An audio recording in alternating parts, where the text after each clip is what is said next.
There are nights when the house is quiet, and yet the heart refuses to rest. You lie there, eyes open, listening to your own breathing, wondering why certain thoughts keep returning. Not dramatic thoughts, not loud ones, just the steady presence of someone on your mind. Most of us know that hour. The hour when the world sleeps, but the soul keeps speaking. I want to start there, because faith does not usually speak to us in thunder.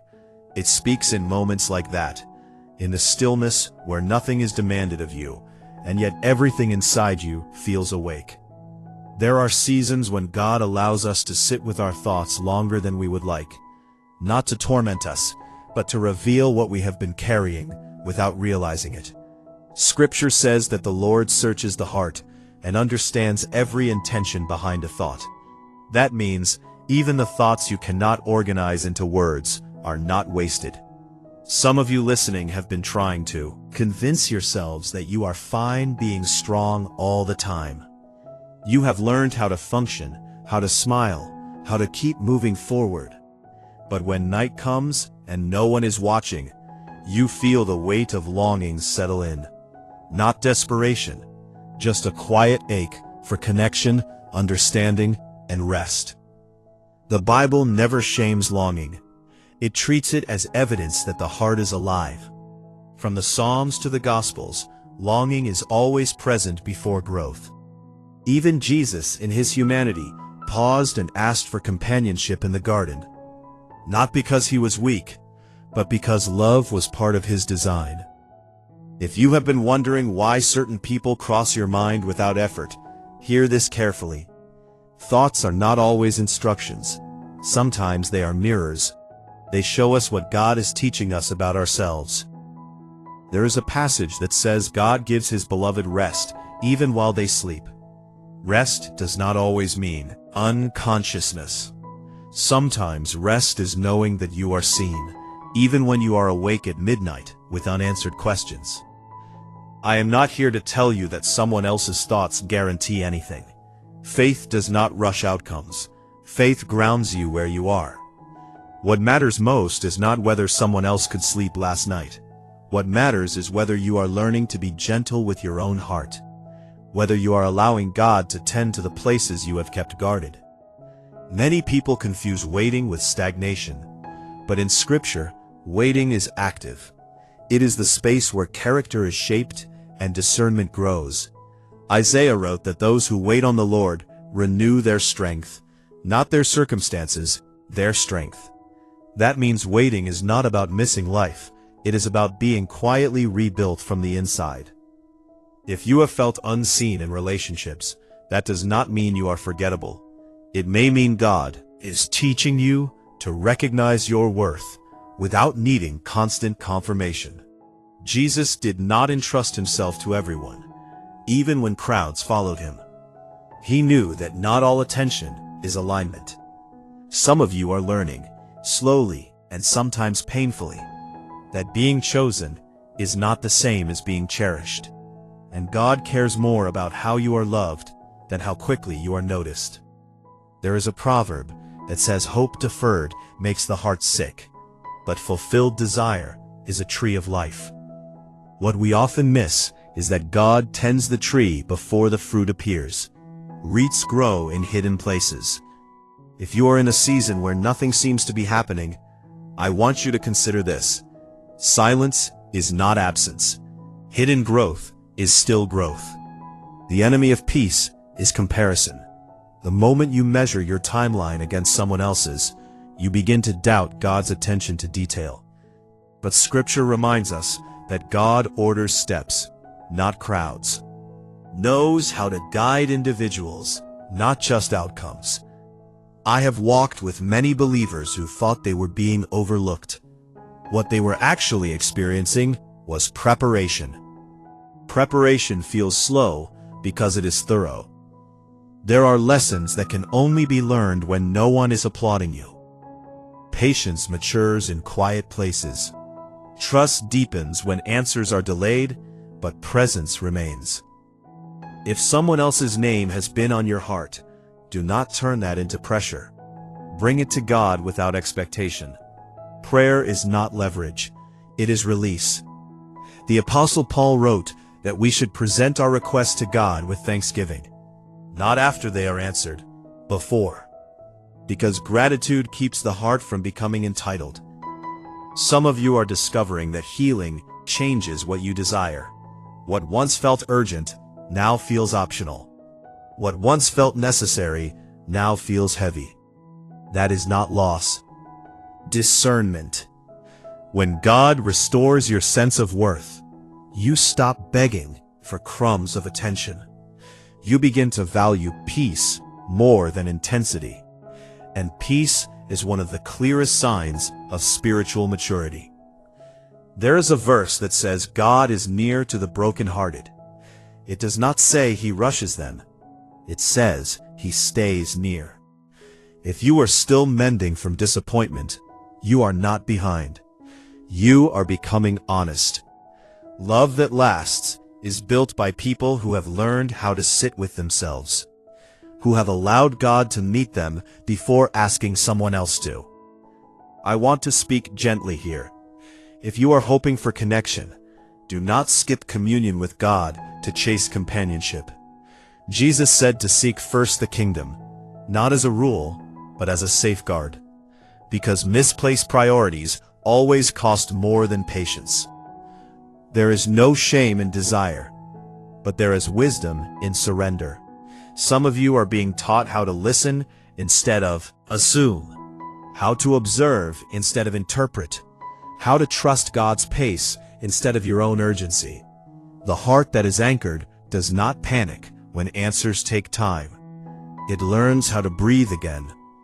If you feel called to stay connected to reflections like this, you are welcome to subscribe to the Angels Decode channel. Not as a habit, but as a place to pause when the world feels loud. And if a word here resonated, you can leave something encouraging for someone else in the comments. Sometimes, faith is strengthened simply by knowing you are not alone. As we come toward the end of this reflection, I want to remind you of something essential. You are not waiting because you lack something. You are waiting because God values what He is forming in you. The book of Ecclesiastes says, God makes everything beautiful in its time. Not early, not late, in its time. Trust does not mean you stop hoping, forcing. Tonight, or whenever you hear this, may you rest in the truth that your life is not overlooked. Your prayers are not misplaced. Your patience is not invisible. Thank God for the work you can see and also for the work you cannot, because both are shaping you. And may you learn, day by day, how to trust God's timing without losing tenderness of heart. Let us continue gently from here. There is a quiet strength that develops when you stop trying to read signs everywhere, when you release the need to interpret every feeling as a message. Faith becomes steadier when it is not constantly scanning the horizon for proof. Some of you have been living with an inner tension. You trust God, but you also wrestle with questions you never say out loud. You wonder why certain connections feel unfinished, why some people enter your life, awaken something deep, and then remain unresolved. The Bible is honest about unfinished stories. Not every relationship in Scripture comes with closure. Some are brief, some are painful, some are meaningful without being permanent. We often think God's will must feel clear and settled, but many times it unfolds through discernment, not certainty, through learning what brings peace and what quietly drains it. Jesus told His disciples that the truth would set them free. Freedom is not always the answer you wanted. Sometimes it is the clarity you needed. If your heart has been pulled towards someone who is not fully present, this may be an invitation to examine what you believe love should feel like.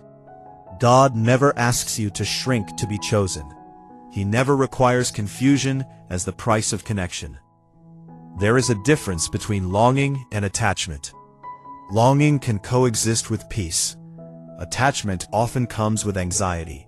Scripture tells us that perfect love drives out fear. Not excitement, not intensity. Fear. If a connection leaves you constantly unsettled, constantly guessing, constantly waiting for reassurance, it is worth bringing that honestly before God. Not to judge yourself, but to learn. Some lessons are not about the other person at all. They are about boundaries, about learning where your responsibility ends and God's begins. You are not responsible for carrying someone else's emotional weight. Even Jesus allowed people the freedom to walk away. He did not chase those who were not ready to follow. That does not mean he did not care. It means he respected timing.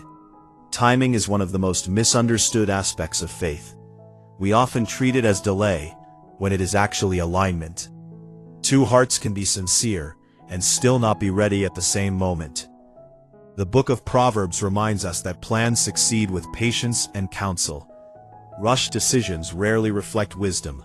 Reflective, more careful with your heart, more intentional with your faith. That is not a sign that you are closing yourself off. It is a sign that you are maturing. Maturity does not harden the heart, it strengthens it. Some of you are learning how to enjoy your own company again, how to sit in silence without feeling lonely, how to pray without immediately asking for something. These are quiet victories. They may not be celebrated publicly, but heaven notices them. Jesus often withdrew to solitary places to pray, not because people were a burden, but because intimacy with God requires space. If you are in a season of space, do not rush to fill it. Let it teach you.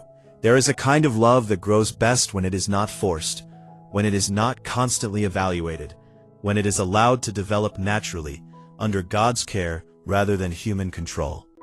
Faith invites us to loosen our grip. To remain will not be lost by patience. Some of you have been afraid that if you stop thinking about someone, you will lose them forever. But what is real does not disappear when you rest.